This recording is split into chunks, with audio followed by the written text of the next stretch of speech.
There are 16 summer breaks from first grade to the end of undergrad college.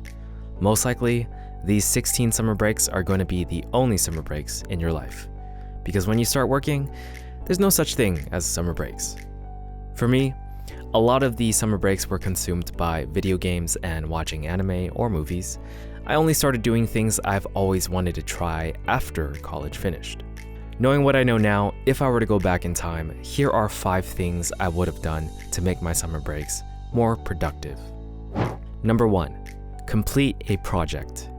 A project can be anything from creating a YouTube video to working on a product like an online course or an app.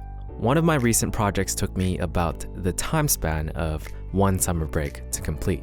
My advice is to break down the project into manageable steps, where a single step is doable within a day. Everyone works at different speeds, but for myself, it's usually 4 to 6 hours for 1 step. With the breakdown, all you really need to do is accomplish each step and eventually you'll finish the project. Try your best not to let perfectionism get in the way. Generally, you'll learn way more doing multiple projects rather than trying to perfect the result of 1 project.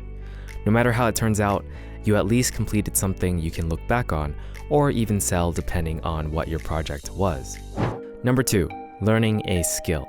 If you want to pick up a skill this summer, my suggestion is to create a daily routine for your skill. Depending on how complex your skill is, you'll want to approach it differently. Say you wanted to learn how to play the piano. It's a complex skill, so it's best to find a teacher, but if you can't for whatever reason, finding some sort of online program or guide that you can follow will help tremendously. From there, you just need to diligently practice according to the program, every day if possible. For other skills, it's a lot easier to figure out. Something like learning how to do a pull-up or a handstand just requires you to do a progression of that skill during your daily routine. Don't practice on and off. A little practice every day consistently will be better than 1 long practice that happens infrequently. Number 3, pick up a new habit. Good habits can shift the direction of your life for the better. Here's a quick list of habits I think everyone can benefit from. Exercise, journaling, keeping a planner, having a sleep schedule, drinking water often, and working on a skill or craft.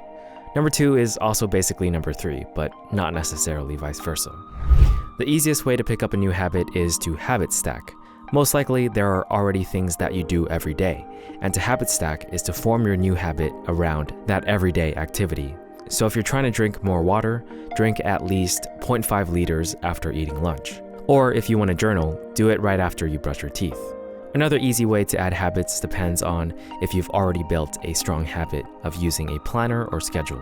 All you really need to do is write in your habit at a certain time, and if you're good about following your planner, you'll do it. There are a lot of different techniques for building habits, so feel free to check out my website or my other videos for more tips on that. Number 4, explore potential jobs. A great way to spend the summer that will help save you a lot of grief in college is to learn more about occupations that you're interested in. Depending on where you are, you might be able to find programs out there that allow you an inside look on how certain jobs go. Even if not, you can still do research online or ask others that have the job that you're interested in. A lot of people go through college feeling lost about what to do. Sometimes they end up having to start all over because they only figure it out later.